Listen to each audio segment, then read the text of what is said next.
tukishajua issue za disability, ina maana nyinyi viongozi sasa mtakuwa mfano wa kuigwa.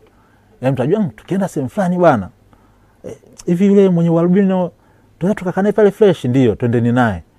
Lakini kikubwa zaidi mnapoenda na watu kwenye maeneo lazima mtafute mazingira ambayo ni nini? Ni rafiki. Pia kuna watu kama sisi hapa, usipopata hivyo vifaa saidizi, kwa mfano mafuta kinga, sunscreen lotion, usipopata kofia na mavazi ambayo yanakinga mwili na kupata hii awareness raise kuhusu hali yangu, kupata uelewa kuhusu hali yangu, inaweza kapelekea kupoteza maisha katika umri ambao ni mdogo. Na hata lifti, ukienda kwenye lifti naomba mkague, mkienda siku moja mkiwa kwenye lifti unatumia. Kuna lifti ambazo zipo zina hiyo, zimewekewa hiyo access ya kwa wasioona. Kwa hiyo na majengo mengi sasa hivi yamezingatia hilo, na lifti inazungumza pia ipo. Kwa hivyo ukibonyeza ile namba, yule asiyeona inamwambia uko lift, uko gorofa ya ngapi? Ya kwanza, inamhesabia uko floor ya pili, ya tatu, anayotaka ikifika anatoa. Lakini